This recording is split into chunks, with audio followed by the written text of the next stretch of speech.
వచ్చేసి working employee table. ఓకేనా, today topic వచ్చేసి వర్కింగ్ ఎంప్లాయీ టేబుల్.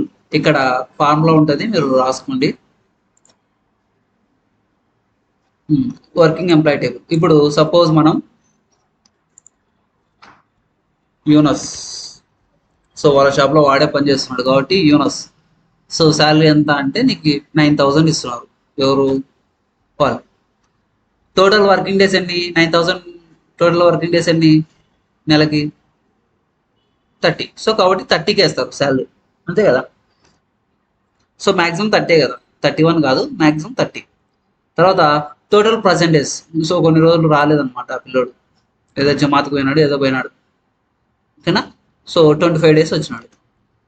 ఇప్పుడు పర్ డే శాలరీ ఎంత అంటే ఈజ్ ఈక్వల్స్ టు, ఇక్కడ ఉంది salary by total working days, అంటే salary by total working days అంటే 30 డేస్కే కదా.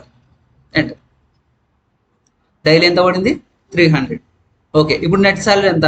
వచ్చిన రోజులు అంటే total present days into per day salary, అంటే వచ్చిన రోజులు ఇంటూ పర్ డే శాలరీ, అంటే 7,500 చేతికి వస్తుంది.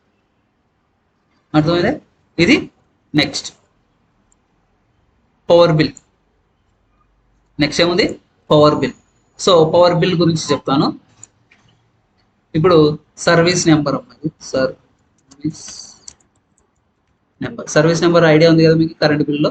సో కొన్ని నెంబర్స్ ఉంటాయి, సో 18 నెంబర్స్ ఎన్నో ఉంటాయి. 30. నేమ్ వచ్చేసి పర్సన్ అని, ఓకేనా. యూనిట్ రేట్ ఎంత? మామూలుగా ఎంత ఉంటే అంత. సో కాబట్టి నేను 1.5 ఉంటా. 1.5 అంటే రూపాయిన్నర. ఏమి? రూపాయిన్నర. Present month reading minus present month reading, last month reading, unit of consumed and total bill చెప్తాను చూడండి.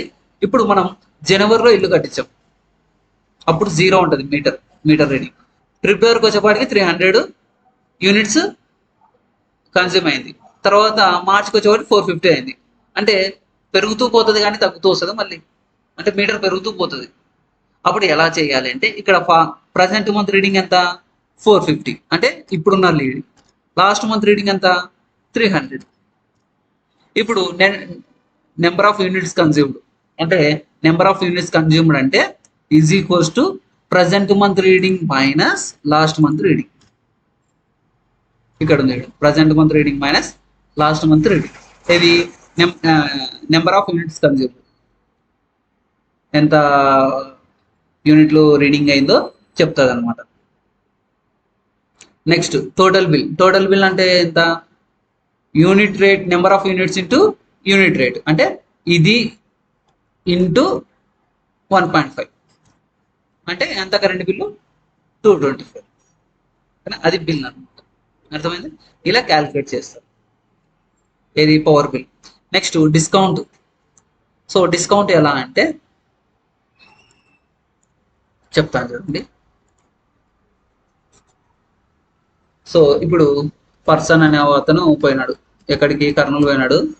కర్నూలులో డ్రెస్ సర్కిల్లో షాపింగ్ చేసినాడు. వాడు 6,000 వేసినాడు శాలరీ బిల్లు, ఓకేనా. 6,000 ఇచ్చినాడు. డిస్కౌంట్ ఎంత ఇచ్చినాడు అంటే 20% ఇచ్చినాడు డిస్కౌంట్.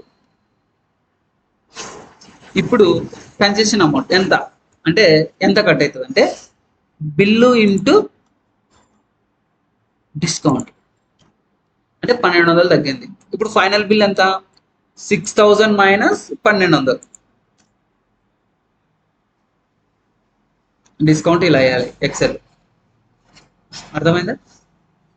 10%, 20%, 15% ఇలా చేసుకుంటారు. నెక్స్ట్ ఇది టుమారో చెప్తామా. Next financial table. ఏమి? Financial table. So financial table బాగుందండి, ఈజీ. ఇప్పుడు మనము ఒకరికాడ 50,000 అప్పు తీసుకున్నాం.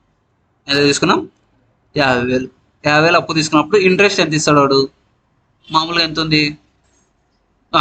సో 2%, అంటే 2 రూపీస్ అనమాట. 2% ఎంత? 2 రూపీస్. ఎన్ని మంత్స్లో కడతా అన్నాడు అంటే 12 మంత్స్లో కట్టేస్తా అన్నాడు. అసలు మంత్లీ ఇంట్రెస్ట్ ఎలా పడుతుంది అంటే is equals to amount into interest, enter. అంటే ఇప్పుడు మంత్లీ ఇంట్రెస్ట్ ఎంత, 1000 రూపీస్. టోటల్ ఇంట్రెస్ట్ ఎంత, మంత్లీ ఇంట్రెస్ట్ ఇంటూ మంత్స్, అంతే కదా, టైమ్ ఇన్ మంత్స్ అంటే 12,000. ఫైనల్ ఎంత, 50,000 ప్లస్